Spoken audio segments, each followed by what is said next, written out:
This is Jeffrey Madoff, and welcome to our podcast called Anything and Everything with my partner, Dan Sullivan.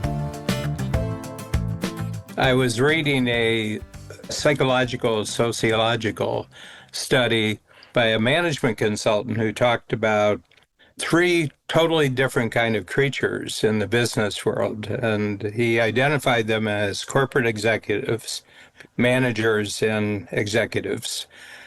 That's one group. The second group are professionals, and these are people who have studied long and hard to get a professional credential. Could be doctors, could be lawyers, could be accountants, could be engineers, could be architects, so that there's a long study that you have to go through before you get the degree, which allows you to put it on the wall. And so all those sort of people who make their money because they have a professional credential. And then the third are entrepreneurs who created the self-made individuals who create their own companies. Okay. And what do they talk about when they get together? And he says it's radically different. And I'm just going to lay it out, and then I'd like to get your insights of where and why the differences come about. The corporate executives only talk about successes. They only talk about how they did this and it produced this result, and how they did this and they put the team together and they got this technology together and it was a real success. They just talk about successes. The professionals talk about problems they're solving, problems that, I came up against this, lawyers came up against a particular very complex situation. Accountants came up with a real rule change in the tax law, and they had to do this. But it was all how they approached the problems and how they got to the solutions. The entrepreneurs, when they got together, talked about their failures. And they talked about, didn't see that coming. Caught me by surprise. And I really had to pivot really fast. I really had to transform my thinking. I had to come up with a whole new approach to it. So those are the three groups. These are the three types of thinking that he noticed. So any insights into this? Yeah, when you mention corporate executives only talk about successes, first thing I think about is that's how they get bonuses. And the compelling need to show growth every quarter is based on not only their bonus, but their longevity at the company.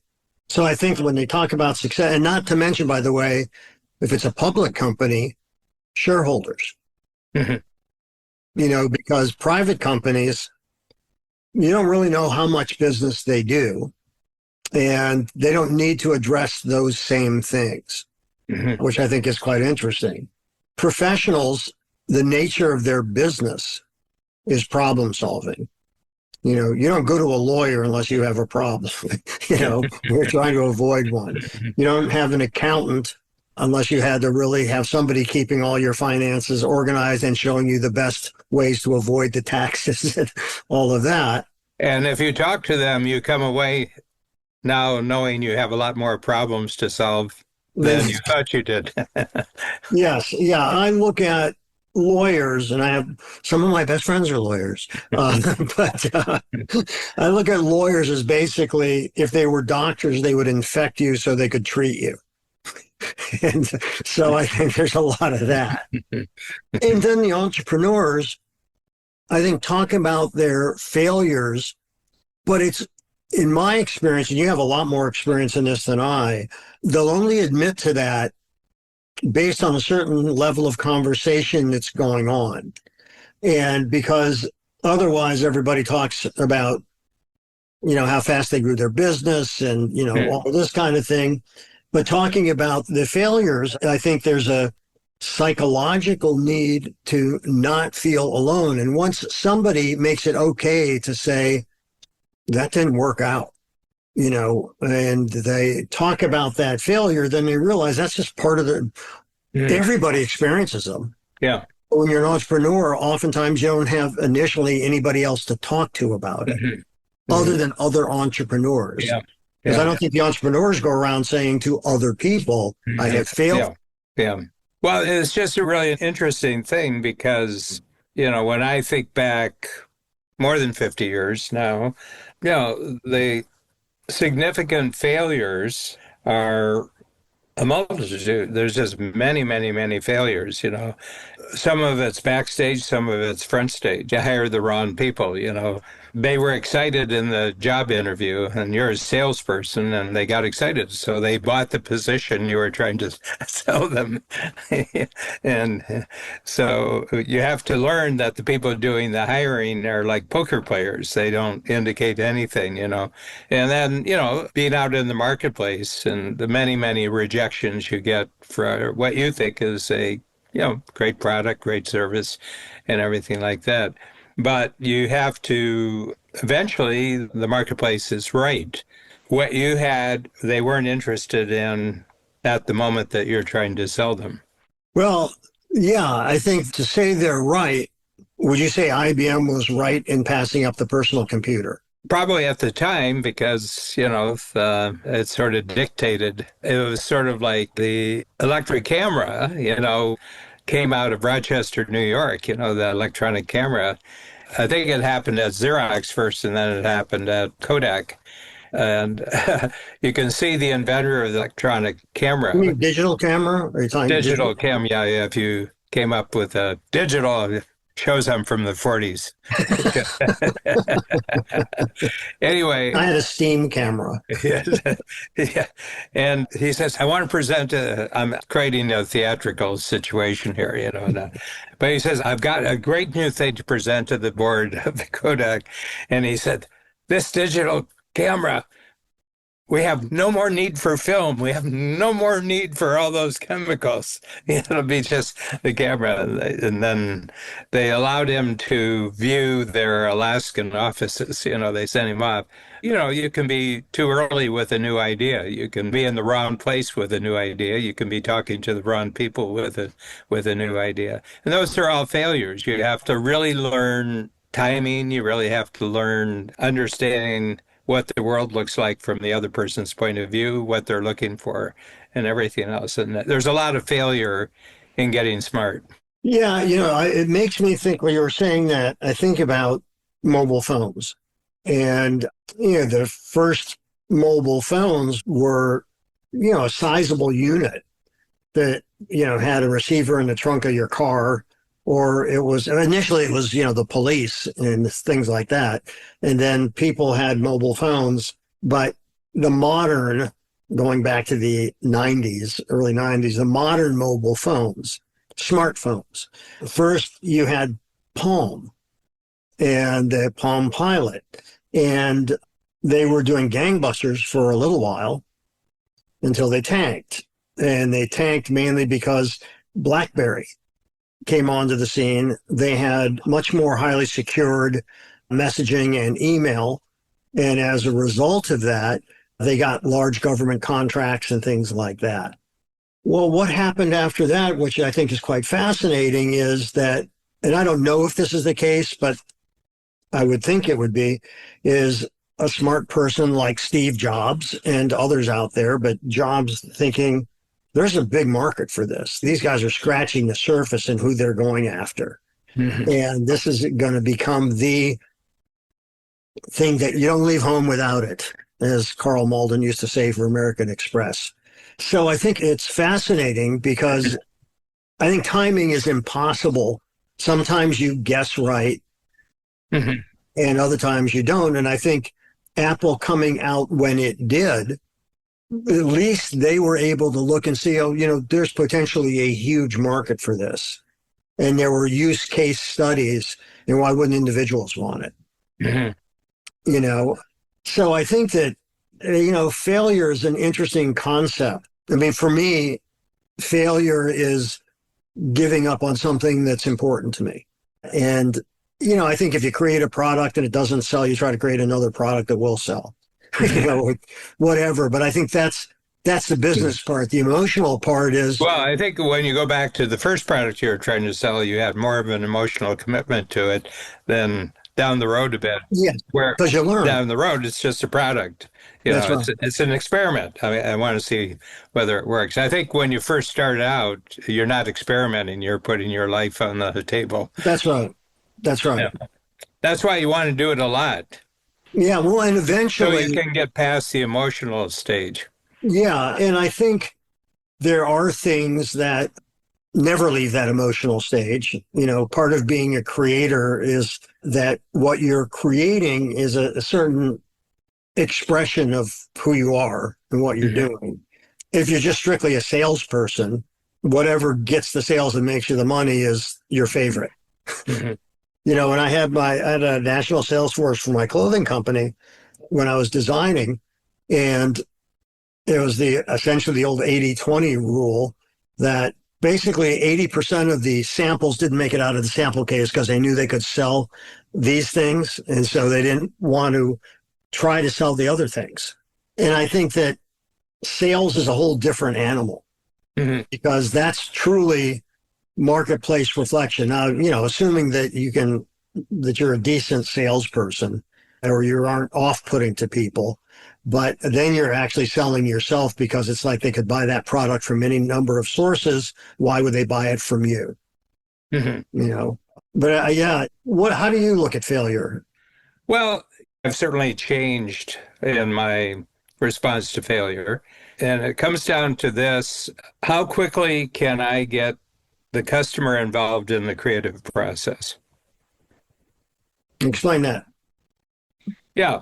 Well, I said that now I've got an idea here. I've got an idea. And let me take it from your standpoint. I understand that you have a situation where I have a formula. It's called dangers, opportunities, and strengths, that you have a certain danger, you know, that is a recurring danger, and you would like it to be eliminated and eliminated for good. Okay. And I tell them what I think it is. And if they nod, you're testing it out. Next one is that you have an opportunity, and the opportunity looks like this. And then you have strengths. You have reputation, you have a presence, you have a brand, you have a success. And anything new that you're going to involve yourself with has to do a good job of eliminating the danger, capturing the opportunity, and maximizing the strength. Am I right? Yeah. Well, I have a question actually where they tell me those things. So they're actually giving the script to my sales thing. And I'll say, well, here's the thought. And then I get them involved with the thinking process because that's what I sell. And then if it's a good conversation, but one of the things in my world that I'm very, very clear about is that the first thing that gets purchased before anything else is a relationship. Do they actually accept the relationship? So I have a question, and this is how I sold my coaching back when it was just me out there. you know I said, if we're having this discussion and it was 3 years from today, you and we're together 3 years from now, and you're looking back over the last 3 years, what has to happen in your life over that 3-year period for you to feel happy with your progress, both personally and professionally? Well, we do it. And one of two things happen. They either answered the question or they didn't answer the question. Okay. If they answered the question, they talked for an hour.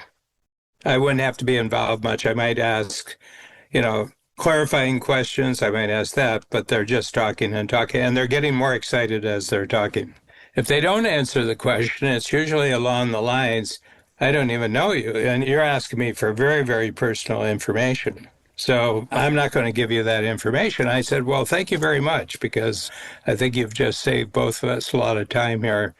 See, my skill and what I provide is enabling you to get really clear about your goals. And then I show you all sorts of ways of implementing your goals and getting you very, very clear what kind of team you need, what kind of, how your daily structure has to be for that.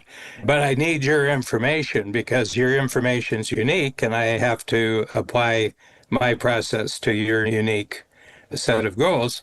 But you don't want to provide me with that information, so there's nothing I can tell you about what I do. So people say, well, what happens then? Well, I say goodbye and I leave, and everything like that.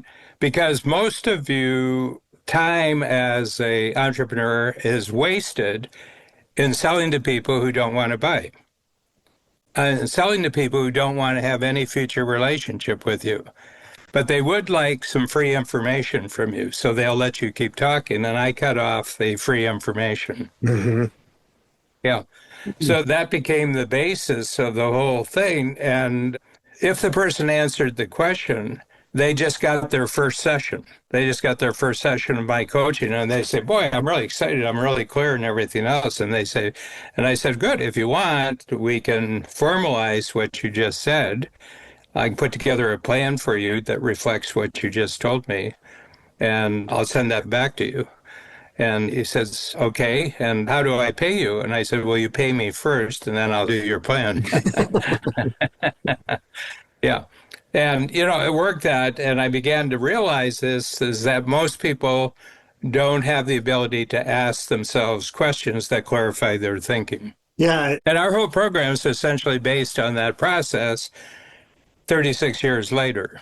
Well, I think there's another essential aspect of that, both going on the micro level with coach, but I think in any business, the person that doesn't want to give you that information, I mean, if it's just gossip, let's discount that altogether. But if you need certain information in order to have the clarity to develop a plan for them, and they don't want to give it to you, they're interested in what you have, but they don't want to give you that information. Mm-hmm. I think that you're dealing with what is the cornerstone of all relationships, which is trust. Mm-hmm. And if you don't trust the person that you're going to buy from Mm-hmm. or sign up with or whatever, you ought to recognize that pretty quickly, because you're wasting both of your times, because nothing is going to come of it. Mm-hmm. Mm-hmm. So I think trust is essential. Well, that's what the marketplace in economics requires. You have to have trust. As you're creating a future with what you're doing, the future is being created in front of your eyes, and you have to trust people going into the future. And I think that in a way, I just thought of this, so we might be able to poke a lot of holes in it, but business is either a price consideration, and they aren't always separate, but it's either a price consideration or a trust consideration. You will pay me more if you trust me that I can deliver something that's going to help you and make your life better in some way. Mm-hmm. Mm-hmm. But if the response is, and I've gotten this in my production business many times, in my fashion business too, where somebody would say, well, I can get this for 20% less. Mm-hmm. And I had this trend-setting shirt that I did, the Sunday afternoon shirt. Literally, you've heard the phrase, and I was living it, couldn't make enough of them. I would get calls from stores who said, how many do you have left on your shelves? I said, I don't know, 1,200. I'll take them all. That's how hot that was. So we were doing the boutique show in New York, and a very flamboyant customer of mine, good guy, who had a store in the Village. And he came into the show, and this is a big trade show for fashion. And he said to me, I got to take you next door and show you something, one of the other hotel rooms, show you something. And this company had literally bought my shirts retail, took out my label, put in their label, and had a display of like 10 of them on the wall. Mm-hmm. And I'd never experienced anything like that before. And so I said, well, they can't deliver those. I have exclusive on those fabrics. And he said, you're sure those are yours? I said, yeah. And the buttons are from Button Place in Iowa. And yeah, no way. He said, okay, watch this. And it was a very busy sales room, the great big room, I had a small room. And he goes, who do I have to fuck to get attention here? And there's like, 60 people in a room. And he goes, hello, Bloomingdale's. He wasn't from Bloomingdale's. He had a little store downtown. And so one of the principals comes over and says, do you own the company? He says, no, I want to talk to the owner. I'm from Bloomingdale's. I don't talk to employees. I talk to owners. Send you. And so the principal of the company came over and he said, can I help you with something? He said, well, you certainly can. I want this, and this of that shirt. And he said, well, we don't have those fabrics. No, that's what I want. He said, well, we don't have those fabrics. What we've got a number of beautiful fabrics we'd like to show you. What do you mean you don't have those fabrics? Why don't you have those fabrics? What are they doing up on your wall if you don't have them? And I'm just stunned listening to this. He said, well, we can get you these others. He said, I don't want the others. What do I have to do to make myself clear? I want those. You don't have those. You're lying to everybody in this room. Well, I can't do business with a liar. I don't trust liars. Let's go. And we walk out of the room. Everybody was listening in that room. And we walk out, and then he turns to me and goes, so Academy Award? Do you think that's an Academy Award nomination? How was that performance for you? But, you know, I think that trust has so much to do with who you do business with. Mm-hmm. Yeah. But if you're only shopping price, I can guarantee you that your trust will be violated. Yeah. Yeah. I mean, it's very interesting. I have a little tool. It's called your 5 capitalist jumps. And I said that I've been studying capitalism. I've been reading books on it for 50 years, and I've been working with capitalists in terms of entrepreneurs for 50 years. And I said, basically, it's a flywheel, and it comes down to, first of all, pricing. The first thing you really have to get your mind around is that you have your time, which you have to price. You have your expenses, which you have to price. You have your labor, and you have to have your profit in mind in order to price properly. So you have to have pricing. And if you, as an entrepreneur, look back at your successes where you've taken jumps as an entrepreneur, it's where you made a real quantitative and qualitative jumping in pricing somewhere along the line. Then the next thing is that you have unique relationships with clients, and some of them go back decades. And to a certain extent, that relationship is your property. You have a real property there. Okay. And if it's a great relationship, you have no competition because they would never even entertain anyone else's offer with you. So that's property. And then you have productivity. You have a way of producing things to respond to the marketplace, and you get more done with less time. You get more done with less money, and that's productivity. Then you have profitability. You get to keep more and more of what you're making. And then you have prosperity, and prosperity has, you're surrounding yourself with great people. You're surrounding yourself in your company, great team members outside the company, great clientele. You have great relationships. You're having a great positive impact. The world that you operate in, and you're a real force for good in the world. Now, rinse, relather, and do it all over again. So it's pricing, property, productivity, profitability, and prosperity. Then you start over again. But the really interesting thing is that the entrepreneurs are just attaching their experience to those categories. Okay. It's all a jumble for them. They do this on Monday, they do this on Tuesday, and, there's always new things they have to do. But I said, essentially, at the center, there's actually a flywheel. Okay. And what you do is you feed new experiences into the flywheel, and your pricing gets better, your property gets better. Everything else gets better. So that's basically my approach. So I'm looking for the person who would be attracted to that model. That's what I'm looking for. But I have to have their information, or I can't attach the model to what they're looking for. But the interesting thing when it comes to capitalism, there was an economist, Viennese, I think, had to escape during the Second World War, went to England, went to the United States, named Hayek, F.A. Hayek. And he said, capitalism is weird because its enemies named it. He said, there wasn't a thing called capitalism, before Marx and people who are against capitalism. Until they came along, there was no name for what they were against. And so they actually named it. He said, but capitalism isn't really about capital. It's a byproduct. Capital is actually a byproduct of what capitalism does. It increases capital, but he says what capitalism really is an ever-expanding system of increasing cooperation among strangers. So it's a system, it's an ever-expanding system of increasing cooperation among strangers. Well, how do you get increasing cooperation among strangers? Trust. Mm-hmm. In other words, it only works through trust. And I think that's true across the board. I mean, go to London. You've created an ever-expanding system of increasing cooperation among strangers when you went to London. You didn't know the actors, you didn't know the managers, you didn't know the theater. Yeah. You know, it's interesting because I think that all developed economies, no matter what their stated position is, are in the global market are capitalists. Because all of these countries are trying to either stay ahead or get ahead. Mm-hmm. And that's through commerce, through the trade agreements, the tax agreements, all of these different things to, encourage or discourage business.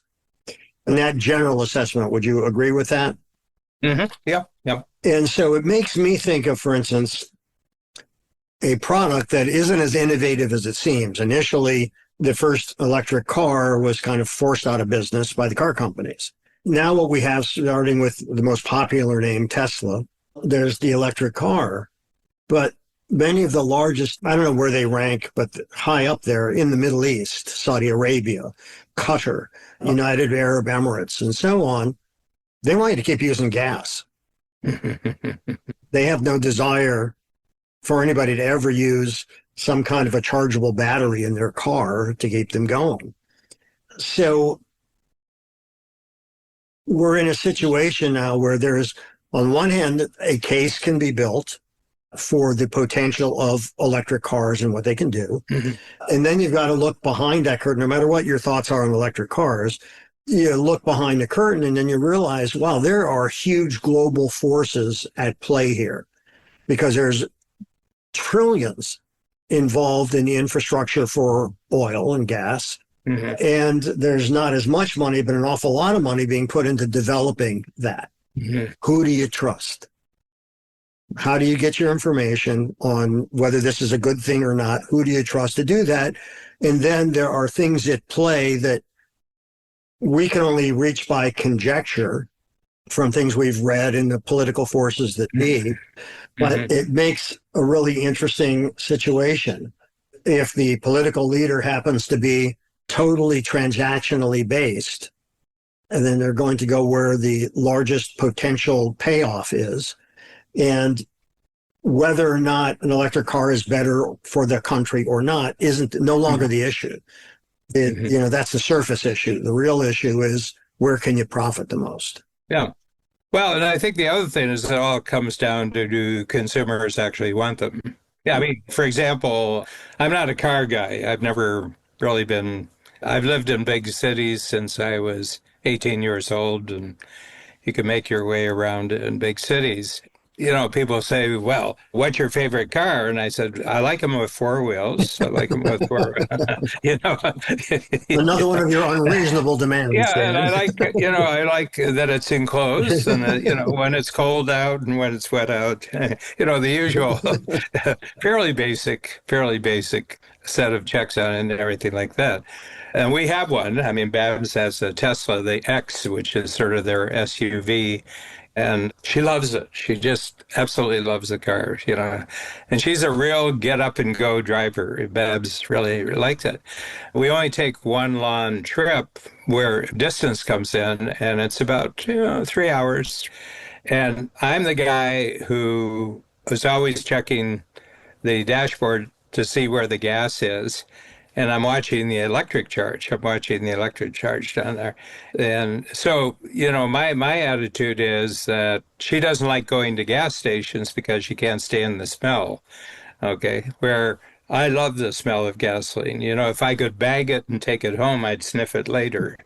And, you can do that, by the way. Oh, yes, of course you can. Of course you can, And not with Babs in the car, though. Anyway, but it really comes down, I talk to a lot of the clients. Some of the clients have, EVs, but the vast majority of them don't. And they said, probably someday I'll get an EV. I'll try it out and everything else. But he said, the habits of just having a gasoline car, and I kind of like the car. I like having the freedom of the car and everything like that. I got a really great maintenance guy. I got a really good service job. And there's where it really comes down is service. It's not that the service for EVs is bad, the service for EVs is unknown. Well, yeah, I think that it's service and availability of charging stations. Yeah, that's the big one. That's really the big one. That's the big one right there. If you live in a city and you don't have a garage, it's hard to have an EV. It's hard to, it's got to be on the side of the house, or, if you live in an apartment building, unless the proprietor of the building has put EV stations in, it's going to be hard. But you have to think about it. And I think people don't want to think too much about it. Well, They just like, I think that's true. I think that's true. The point that I was trying to make is that there are forces when you say whether people want it or not. I also often wonder, well, look at cigarettes, okay? Without getting into all the politics of it, it was the health impacts were undeniable and known many years before even the warnings went on to cigarette packs. But there was lots of money to be made. And so once it finally came out, the public's trust was sufficiently eroded. Plus the health threats weren't just threats. There's real serious science research behind it. And I think that, we are, as a populace, responsive to advertising and public relations and all of these kinds of things.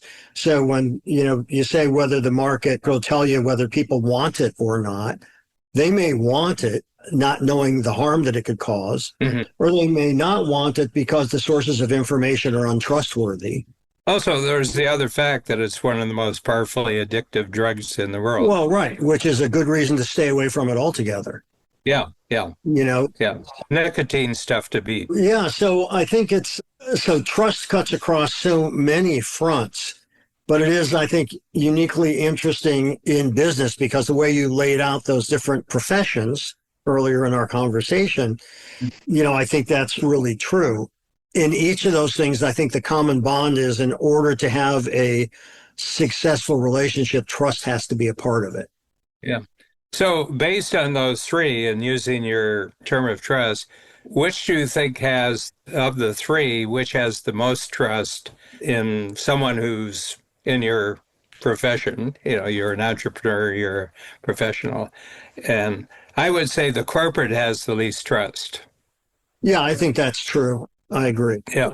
Yeah. I think professionals, their whole reputation is really based on trust. So talking about problems is probably a way of convincing people that they really know what they're talking about. It's probably not your solutions that say it's your knowledge of what's involved in the problem is probably part of where the trust gets increased. Well, your promise, though, to that potential consumer is I have the solution to your problem, or I can help you avoid getting that problem. And I think that I think the entrepreneurs is they have tremendous bullshit monitors. I think entrepreneurs have enormous bullshit monitors. I don't buy what he's saying. I don't think he's real, like that. And my feeling is that there's a way of going about being an entrepreneur that has a lot of pleasure, but it's got a lot of initial pain. And if you don't show that you've got a grasp of that pain of failure, especially early in your career, I think entrepreneurs are sensing, I don't think this is real. Yeah, I also think that, the entrepreneurs, and I am an entrepreneur, and always have been. You're very much an entrepreneur. But I also think whether or not they have really sensitive bullshit meters, I don't know. But there's a huge number of entrepreneurs that spew a tremendous amount of bullshit, Yeah. But it's really, really interesting. It doesn't have an impact. If they're on stage and there's an audience is one thing, but where I'm just talking about entrepreneurs amongst themselves talking.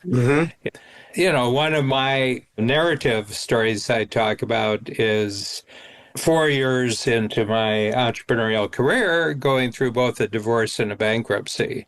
And people are really keenly interested. They said, how'd that happen? What'd you do there? And then how'd you come back from that? How'd you arrange your life? And there are some very gifted people who are very, very successful front stage, but backstage, they have a lot of problems backstage. That, what can't be seen. Backstage in their What lives. backstage in their lives. Yeah. Mm-hmm. Yeah. Yeah. And a lot of the impact of strategic coaches that their backstage personal lives get a lot better Mm-hmm. as they go along. Their families get better. There's a real solidness to their personal life. Yeah, the challenges of business, no matter what you do, I think that everybody faces those business challenges to some degree or another. If you're a lawyer or an accountant, to some professional, doesn't mean you don't suffer from cash flow problems. Mm-hmm. Doesn't mean that you don't have unhappy consumers, even those that are threatening to sue you or, whatever. Because I think you and I both agreed with this. We've talked about it before, is despite the technology, human nature essentially hasn't changed. Nope. And when you look at the history, Margaret and I are watching the Revolutionary War, Ken Burns' series, which is brilliant. And what a niche he's cast himself in. His role is America's historian. I mean, it's phenomenal what he has done. I have a lot of respect for the quality of the work he does too. And clearly he has won the trust of people. But you hear this stuff leading up to the revolution, and, you could switch the names around and you could apply it to today. I mean, it's just absolutely fascinating. And I think that, whether it's traitorous behavior going back to Caesar, et tu Brutes, I think that when you introduce people into the system, it starts getting to be a biased system in some way or another. So, how do you deal with that most effectively? What you have to protect is your own integrity and have a very careful monitor on who you trust. Because I think that, I can't remember where this was, and I was talking to another entrepreneur, and he was, telling me, I've worked very hard, I deserve to be X. And I said, what do you mean you deserve to be X? You don't deserve, you earn. Maybe in other circumstances you might qualify for X. And I think that that's really what's most unique, I think, is the mindset. You're willing to place yourself as an entrepreneur, you're willing to place yourself at financial risk. And if you're knowledgeable, also emotional risk, because it's going to take a toll on other parts of your life. No matter how well you manage it. Yeah. Some people are more successful than others in managing and juggling and all that. But even the best of us drop the ball sometimes. Oh, yeah. No, it's getting back up. Yeah. No, I mean, the comeback story. I mean, if there's a dominant cultural thing in the United States that I've noticed, not living in the United States, I'm 50 years where my main place where I live is not in the United States. And the big thing that the United States has as part of their culture is the comeback story. Americans just love the comeback story, Rocky. Especially someone who got to the top, then they lost it, then they were down, and then they turned themselves around and they came right back up. Yeah. It's just part of the culture. We love the comeback story. They come back, and I guess another form of comeback, which is very popular, is redemption. Yeah, redemption, yeah. And that's a big deal, redemption. Yeah. I remember being in a meeting, actually, with our friend Joe Polish. He asked me if I would stay an extra day after his annual event. This is some years ago. Arianna Huffington, who had her book out, I think it was called Thrive. And she wanted to take her marketing to the next level, which I never know what that means, by the way. What is the next level? But you mean you want to make more money with what you're doing? Is that the next level? No, the next level is where you help her do that for free. You're exactly right. You are exactly right. That wins the insight of the day. Dan Sullivan wins the insight of the day. Oh, so true. So they went around the table. I was in that meeting. Oh, were you? Yeah, her sister was there. Yeah, I was seated next to her sister. Yeah, it was a nice person. Her sister was a nice person. Yeah. I'm being very specific about saying her sister was a nice person. I got the text and subtext, yes. And everybody, as they went around, and I was the last one because it started with her sister, then went across the table, and everybody had their near-death experience. Ariana, collapses because she's not getting enough sleep. So she institutes napping rooms, because she fell down, cracked her head open on the coffee table or whatever. And then no, I remember. Everybody's one-upping the next person. Yeah, I went through the windshield of my car. I thought I was going to die. My life flashed in front of me. But then I realized there's more shit to sell. I got to stay alive, It was interesting. Joe had another I would say probably more famous than Ariana Huffington, because she was famous in certain sectors, but not all. And this was someone else. But she had a story. We were at the meeting. This is actually the first Genius Network meeting that I was ever at. There was about 30 people there, and this person was a big deal, and she came in, and she told her story, and her story was a story of victimhood, how men had taken advantage of her, and then she did this, and a man had done that, and everything like that. And everybody was going around saying, hey, you can do this, and everything, and it got routed to me, and I says, I have a feeling that for you to actually break through now is that you have to stop telling your story.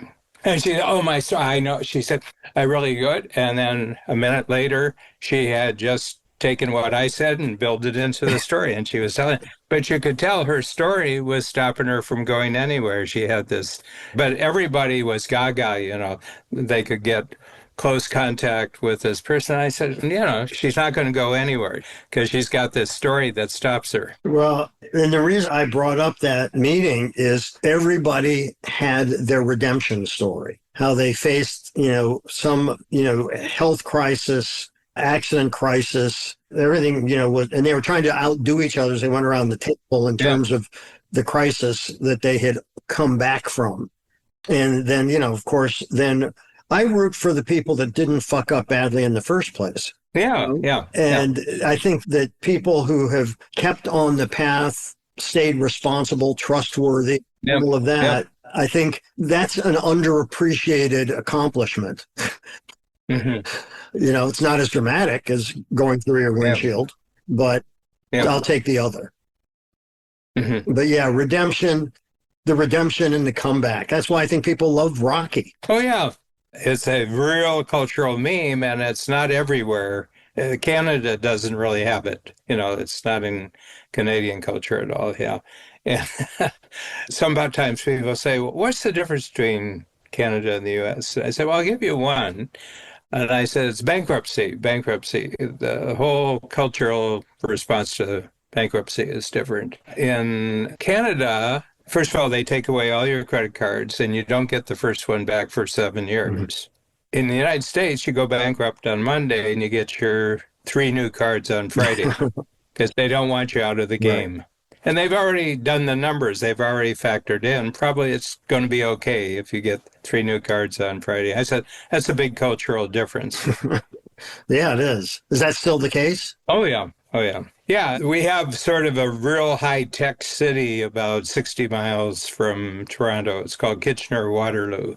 And, all the big companies, Meta, Google, Apple, they have talent scouts in that city. They have real good technological schools and universities. There's a lot of high-tech companies there.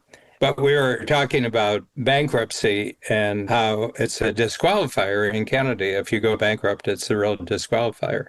And I said, in taking it back to when Silicon Valley was, what it was in the 90s, 80s and 90s. And bankruptcy is like an MBA. Means you tried, you failed, and here you are, you're back again. Probably you learned something. I bet you're a better bet now than you were before you went bankrupt, like that. So the whole attitude towards failure that would be signified by bankruptcy is looked at totally differently. Yeah, it's interesting how we don't think of, at least I didn't think of that as a cultural aspect. Yeah. Now, I wonder, the biggest comeback story is religious, when Jesus rose from the dead. That's not easy to do. I think he's the only one who's pulled that off. Yep. Yep. You know, No, I was just going through. I can't think of anybody. Yeah. I had this doctor who's a great stem cell doctor in Buenos Aires, and I met him the first time. And I have a joint, that I need stem cells, and it's been really successful. But I said to him, and he was talking about, he had a boy who was basically brain dead at 10 years old, and then he shows him at 12 years old, and he's talking and he's walking, where he was basically bedridden and he had no reaction whatsoever. And he showed it, and he just shows what he does, and he works on the immune system and everything. And so I sat with him and I said, those stories are pretty miraculous, but I said, I want you to know that if you want to be historic, have somebody die, give them the treatment, they come back on the third day. I said, that's historical. And he's very Catholic. And he said, no, I can't talk about that. But one is, we like miracles too. Yes. Or what we think are miracles. No, we like the idea of miracles. Yes. Yeah. And quite frankly, I think, there are some situations that happen in life that are not explainable except from applying the term miracle to them. How certain people meet other people and it happens just the timing is right and everything. It's a good name. Yeah. I mean, another name for that's serendipity. Yep. But yeah, I think that there are things that happen that we don't know why they do. Yep. And, somebody wins the lottery, but it's nothing that you can depend on. Don't go into debt thinking, I bought 25 tickets. I'm going to win this lottery, So I think that we have been true to our name.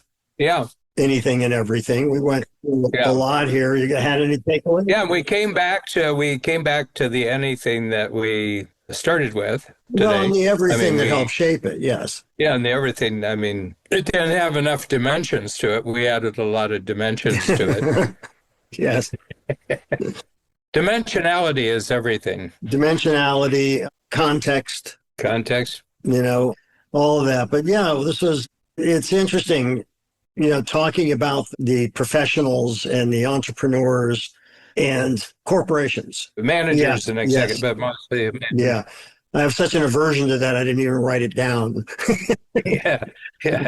It's like I have a phrase, sharks cannot afford even small cuts. That's right. That's right. So looking at those things in the aspect of trust, it's a potent combination that I think has always been true. Mm-hmm. Yeah. It reminds me of Sam Goldwyn, MGM, and he said, the single most important quality in Hollywood is sincerity. He says, once you can fake that, you can get away with anything. Thanks for joining us today on our show, Anything and Everything. If you enjoyed it, please share it with a friend. For more about me and my work, visit acreativecareer.com and madoffproductions.com. To learn more about Dan and Strategic Coach, visit strategiccoach.com.